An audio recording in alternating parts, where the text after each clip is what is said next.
costume looks familiar, right? One of the winners of each showtime, Miss Q&A. Madam Matmat Centino, talagang veterana na sa pag-join ng beauty pageant. Papaluzon man yan, Visayas or Mindanao. Talagang hindi ko kumpleto kung hindi kasama si Matmat Centino.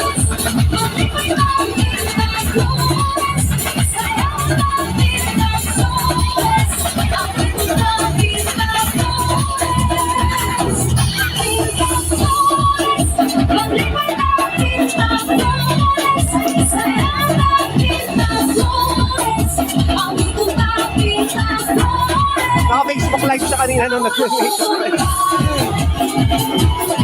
Pumunta na rin tayo dito. Traveling almost less than 30 minutes.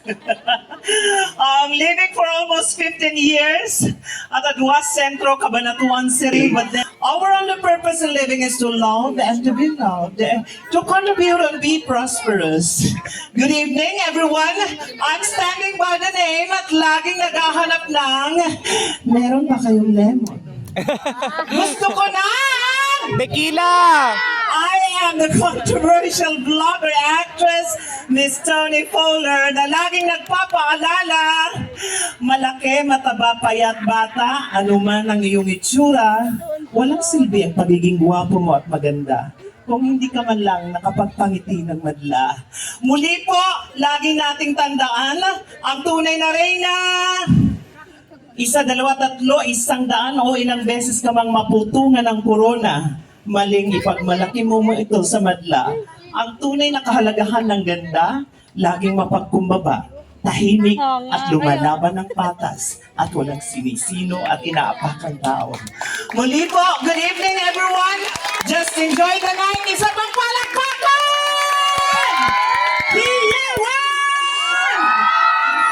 Thank you kayo. Palakpakan po natin si Joan at si Nikki. Kundi dahil sa kanila, hindi po kami pupunta dito. Dahil alam naman niyo po na kapag dito sa lugar natin, kailangan po solido at bongga ang presentasyon. Dahil dito nagmumula ang itinuturo nating laban lang kahit sa anong paraan. From the bottom of my heart, just enjoy the night. Dahil ito ang laban ng gabi na lahat pwedeng koronahan. God bless, be humble, and be kind. I am Magica May Matmat Centino once again from the bottom of my heart. And I love you. Thank you.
Let's do our traditional quarter turn. Are you ready, ladies?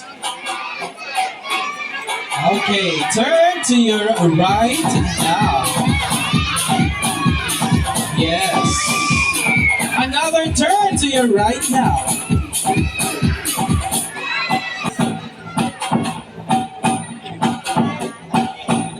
Impress the judges for your final look for the swimmer. Ladies and gentlemen, once again, palakpakan po natin ang ating candidates number 7 to 11. Thank you so much, and you may now change for the evening gown. So candidate number 9 is Matmat Santino. Matmat is all the way from Cabanatuan City.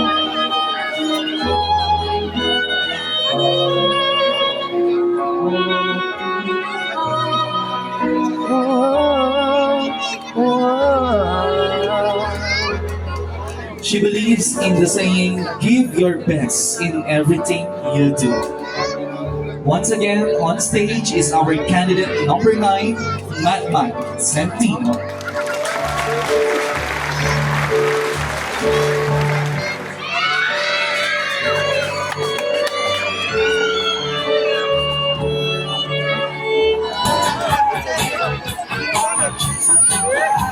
Before our best in national costume is candidate number 9.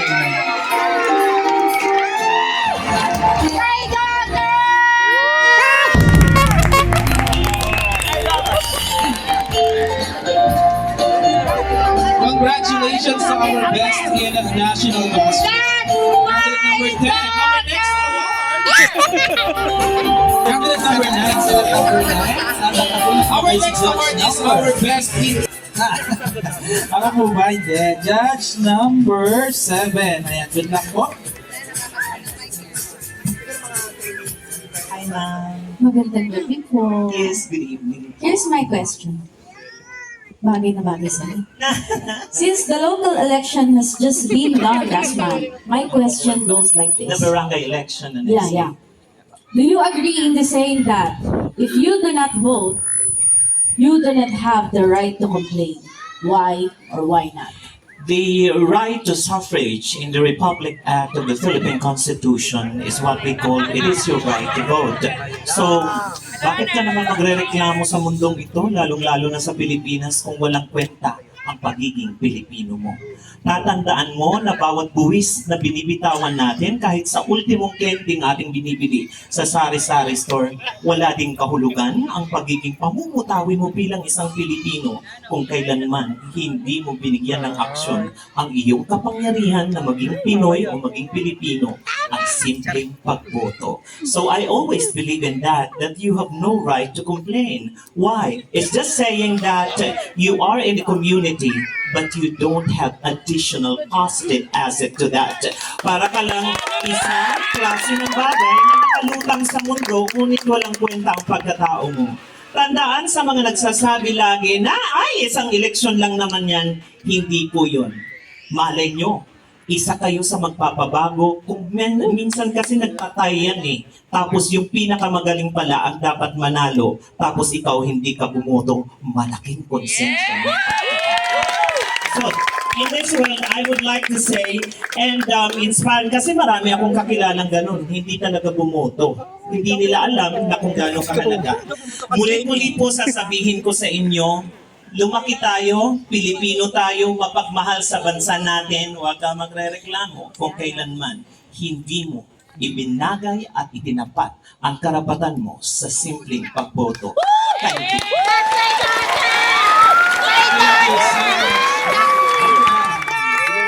Yes.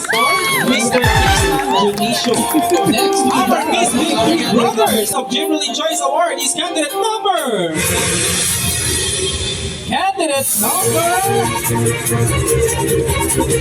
9. Kailangan ba ng ano reaction? Our next award is Complete package. We still have Complete the package chance na for the contestant sa mga crown. unang Candidate tinawag number- sa top 5. Candidate number 9! Yes, dalawa na lang. Sino sa palagay niyo ang dalawa? Matmat comes in! Pasok! And now, ang pinakihintay natin si Matmat Centino. Naninigaw naman. Thank you. What's up, madlang people? Hello! Ayan, Alive isa na alive. pa. Ayan, good morning. Patrick Aming, 12 past Matmat na. Centino. Anyway, thank you so much for staying here. Tapos yung mga orado natin. Maraming salamat. We're still complete. And then, painitin natin ang gabi. I was always remembering what my mother said, who is a secondary school principal. She always reminds me that a talent and skill are totally different. Talent is an innate gift from God. So, let me bring you to the world of Broadway music. Let's do this. Ale maestro, musica! Sugars.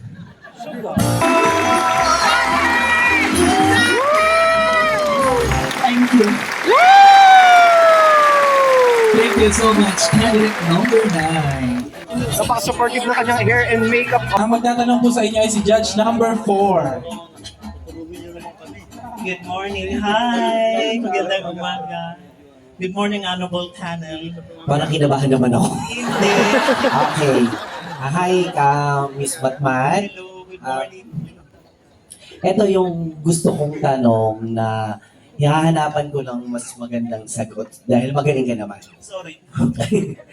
Sa iyong pananaw o palagay, naniniwala ka bang merong hindi pagkapantay-pantay na pagtingin o diskriminasyon sa bawat relihiyon sa mundo? Thank you very much. The very fact itself that I'm a Roman Catholic, of course, the belief of the Kingdom Hall of Jehovah, the Buddhists, of course, and the Muslim, it's a different idea, of course. For the beginning, of course, I'd like to state to everyone, religion is something that we should respect. Kasi kung wala kang relihiyon, ano ang pagkatao mo? Ito ang moral na itinuturo sa loob natin, sino pa man ang kinikilala natin. May pagkakapantay-pantay ba? Ano nga ba ang itinuturo sa Quran, sa Biblia, o ano pa mang pinaniniwalaan nating relihiyon? Iisa lang, simple, at hindi kayang gawin ng taong ipokrita at punong-puno ng hinanakit at insekuridad sa kanyang puso. Dahil kung meron kang pagmamahal at may kabutihan ka sa puso, yan ang idinadaloy. Kung anong nasa loob ng Biblia, ng Quran, o kung ano pa mang relihiyon ang iyong pinaniniwalaan, lagi nating tatandaan, nagiging pantay-pantay ang relihiyon dahil ang itinuturo ay ang pagpapakabuti, pagmamahal sa kapwa, anuman ang pinaniniwalaan mo. So I should say, ladies and gentlemen, that's the reason behind kung bakit may hanggang ngayon, masakit pa din sa kalooban ko makakita ng isang batang Israelite, Palestinian, ang digmaan na nangyayari doon, kinikilabutan ako tuwing nakikita ko ang mga balitang ito. Kasi pag binuksan mo ang puso mo, tao ka eh. Wala namang relihiyon eh. Anong kasalanan ng bata na mapasali dyan sa idwaan? Alam ba natin kung ano nangyayari? Dahil lang sa pagkamal ng maliit na portion ng lupain ng mga Palestinian, hindi yan ang itinuturo. Kaya yun ang dahilan. I believe that all religion are equal. It became equal when everyone believed that goodness has been taught to us. Habang nakabayubay si Kristo sa krus, itinuro sa atin na lahat tayo ay ligtas sa kasalanan. Anong ginagawa pa rin ng iba? Ginagawa pa rin ang mali dahil ang akala nila nagkamal ka lang ng salapi. Sino kang makapangyarihan sa mundo? Tandaan natin, nagiging pantay-pantay tayo dahil wala kang dadalhin pag ikaw ay lumikas sa mundo. Parehas tayo uot, parehas tayo walang-wala. So this is just only a revelation of everyone that one thing is for sure, Catholic, Muslim, or whatever faith you believe in, remember this. We have only one fate, and that is we will die someday. Whatever you have believed will reflect to you. Walang kwenta yung pera, yung kayamanan, yung pagiging mayabang mo kasi mabubulok at kakainin ka lang sa uod pagdating ng panahon. So, I'd like to state this specifically sa mga nangyayari ngayon sa mundo, sa loob ng LGBTQIA+, sa politiko at sa ekonomiya at sa buong mundo. Malaking impact ang relihiyon. Bakit? Kapag wala kang Diyos, wala kang Buddha, wala kang pinapanawalaang ala, wala ka sa mundo, nangingilim ang pagkatao mo at hindi ka marunong matakot dahil ang nasa utak mo kung ano ang kalaban ng Diyos. So I'd like to end up by saying like this, magkakaiba man tayo ng pinaniniwalaan, isa lang ang sigurado, basta't may puso ka, sabihin mo lang amen, mahal ka ng Diyos. Thank you. So, ang una nating tatawagin ay ang ating title. Our Miss Gay M. Buscano 2023 is candidate number!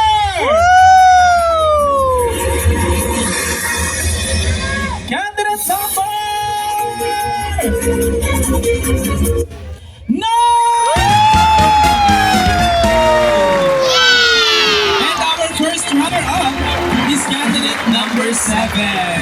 There's no doubt, Congratulations, ang title holder again for the nth time, di ba?